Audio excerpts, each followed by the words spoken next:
Hello, నేను మీ Sesha Rao.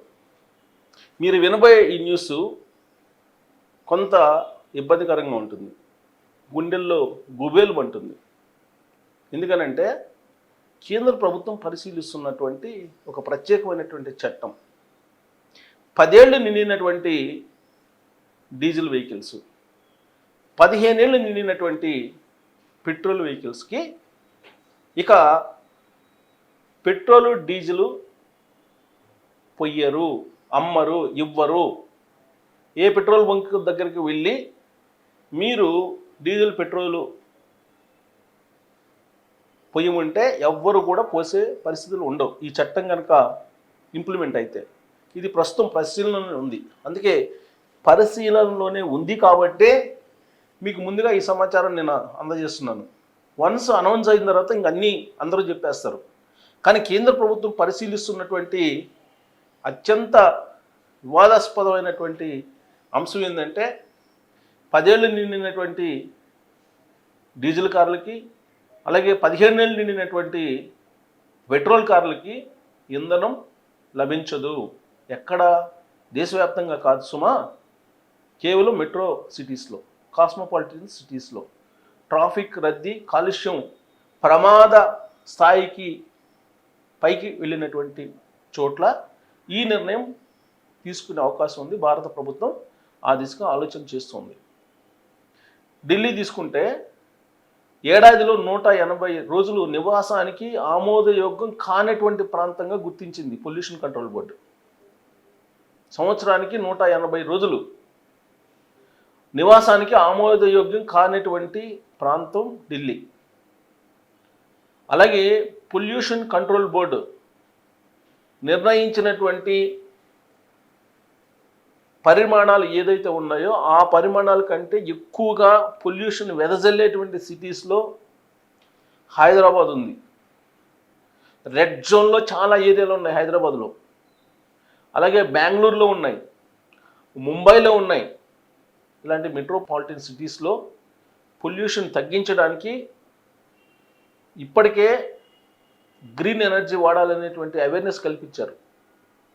EV vehicles వచ్చేసినాయి, విద్యుత్తో నడిచేటువంటి వెహికల్స్. వీటిని కొనుగోలు చేయాలంటే సామాన్యులకు అందుబాటులో లేని విధంగా ఆ ధరలు ఉన్నాయి. దాంతో ఇప్పటికీ కూడా చాలామంది పెట్రోల్ డీజిల్ కార్ల మీదనే ఆధారపడి ఉన్నారు. పైగా సెకండ్ హ్యాండ్ సేల్స్ అంటూ కొన్ని వేల వెహికల్స్ని ప్రదర్శనగా పెట్టారు హైదరాబాద్లో. మనం ఏ మూలకు వెళ్ళిన హైదరాబాద్లో గ్రౌండ్స్ మొత్తం నిండుంటాయి సెకండ్ సేల్ కార్స్. ఇవన్నీ కూడా 10 సంవత్సరాలు దాటినవి, 15 సంవత్సరాలు దాటినవి చాలా చీప్గా వస్తాయి. సపోజ్ ఒక 20 లక్షల కారు ఉందనుకోండి, అది 10 ఏళ్ళు నిండిపోయింది అనుకోండి, ఆ 20 లక్షల కారు 5 లక్షలకు వస్తుంది. సో అందుకని కారులో తిరగాలి అనేటువంటి మోజు ఉన్నటువంటి వాళ్ళు సెకండ్స్ దాని మీద ఆధారపడుతున్నారు ఇప్పుడు. అందుకే భారతీయ ఈ వాహన సేల్స్ని కనుక చూస్తే ఆటోమొబైల్ రంగంలో కొత్త కార్ల కన్నా కూడా సెకండ్ సేల్స్ ఎక్కువగా ఉన్నాయి. అందుకే ఈ మధ్య సెకండ్ సేల్స్ మీద కూడా కొన్ని నిబంధనలు పెట్టారు, ట్యాక్స్ నిబంధనలు. అక్కడి నుంచి కూడా ట్యాక్స్ వసూలు చేయడానికి భారత ప్రభుత్వం ప్రయత్నం చేస్తుంది. ఆ మేరకు నిబంధనలు కూడా మార్చారు. అంటే సెకండ్ సేల్స్ ఎక్కువైపోయినాయి. ప్రతి సంవత్సరం టార్గెట్ పెట్టుకొని కొత్త కార్లను రోడ్ల మీదకి తీసుకొస్తున్నారు. దీంతో పొల్యూషన్ అనూహ్యంగా పెరుగుతుంది. శ్వాసకోశ వ్యాధులు వస్తున్నాయి అందరికీ. అలాగే ఊపిరితిత్తుల సమస్యలు వస్తున్నాయి. దీంతో మరణాల సంఖ్య కూడా పెరుగుతుంది పొల్యూషన్ కారణంగా. ఇలాంటి సిచ్యువేషన్స్ నడుమ మరో ప్రత్యామ్నాయ మార్గం లేక ఢిల్లీలో ఏం చేస్తున్నారు, కొన్ని రోజుల పాటు బేస్ సంఖ్య, సరి సంఖ్య ప్రాతిపదికన వాహనాలని రోడ్డు మీదకి వచ్చేలాగా చర్యలు తీసుకున్నారు. ఆ తర్వాత పెట్రోల్ కార్లు మాత్రమే తిరగాలి, డీజిల్ కార్లు ఉండకూడదని నిషేధం విధించారు ఢిల్లీలో. ప్రస్తుతం పెట్రోల్ కార్లే ఉన్నాయి. ఇప్పుడు నెక్స్ట్ స్టెప్ ఏంటంటే 10 ఏళ్ళు దాటినటువంటి డీజిల్ కార్లు కనిపించకూడదు. ఇది మెట్రోపాలిటన్ సిటీస్లో. అలాగే 15 ఏళ్ళు నిండిన పెట్రోల్ కార్లు నిషేధం, అసలు కార్లే నిషేధం. ఇలాంటి నిర్ణయం తీసుకున్నారు. ఇప్పటి వరకు సరి బేస్ సంఖ్యతోటి నెట్టుకుంటూ వచ్చింది ఢిల్లీ. ఇప్పుడు కార్ల నిషేధం అసలు 10 years పాటు ఇప్పుడు యాక్చువల్గా ఇప్పుడు ఢిల్లీలో పెట్రోల్ కార్లు తప్ప డీజిల్ కార్లు నిషేధం. హైదరాబాద్లో లేదంటే ముంబైలోనో లేదంటే బెంగళూరులోనో డీజిల్ కార్లు కూడా తిరుగుతుంటాయి, డీజిల్ ఆటోలు కూడా తిరుగుతుంటాయి. రవాణా వాహనాలు ఏవైనా సరే ప్రైవేటు కానీ రవాణా వాహనాలకైతే 10 సంవత్సరాలే ఇచ్చారు. రవాణా వాహనాలు 10 సంవత్సరాలు మించినటువంటి వాహనాలు సిటీలో నిషేధం అనేటువంటి దాన్ని పరిశీలిస్తున్నారు. ఇంకా చట్ట రూపంలోకి రాలేదు, రాబోతుంది, తీసుకురావడానికి ప్రయత్నం జరుగుతుంది, చర్చలు జరుగుతున్నాయి ఆ మేరకు. హైదరాబాద్లో పొల్యూషన్ అత్యధికంగా ఉంది. ఏ ప్రాంతానికి వెళ్ళినా పొల్యూషన్ ఉంది, ట్రాఫిక్ ఉంది. ఈవీ వెహికల్స్ వైపు వెళ్ళట్లేదు. సిఎన్జి వెహికల్స్ పికప్ ఉండదని చెప్పేసి ఆ వెహికల్స్ వైపు కొంతమంది వెళ్తున్నారు.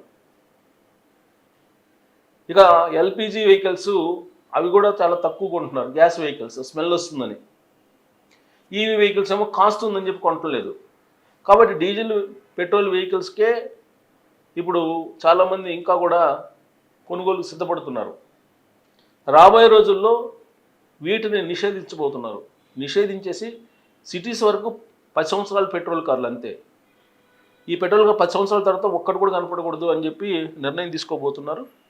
ఇంకా రాబోయే రోజుల్లో మరిన్ని కొత్త నిర్ణయాలు కూడా తీసుకునే అవకాశం ఉంది వాహనాలని రిస్ట్రిక్ట్ చేయడానికి. ఎందుకంటే ఒకప్పుడు లగ్జరీ కార్ అనేది విలాసవంతమైనటువంటి వస్తువుగా చూసేవాళ్ళు, కానీ ఇప్పుడు మారినటువంటి ఆధునిక యుగంలో అది ఒక అవసరం కింద మారింది. దాంతో ప్రతి ఇంట్లో సిటీస్లో ప్రత్యేకించి 60 to 70% ఇళ్లల్లో మినిమం ఒక కారు, అలాగే 20% హౌసెస్లో ఇంట్లో ఎంతమంది ఉంటే అంతమందికి ఒక్కొక్క కారు ఉన్నాయి, 4 ఉంటే 4 కార్లు ఉన్నాయి. ఇలాంటి సిచ్యువేషన్లో సిటీ భరాయించలేకపోతుంది, పొల్యూషను ఎక్కువగా వస్తుంది. దాంట్లో నుంచి వచ్చేటువంటి కెమికల్స్ కానీ పొల్యూషన్ కానీ మానవాళికి ప్రమాదకరం. ఇప్పటికే ఫర్టిలిటీ ప్రాబ్లం వచ్చేసింది. దానికి కారణం ఏంటంటే పొల్యూషన్ అని చెప్తున్నారు.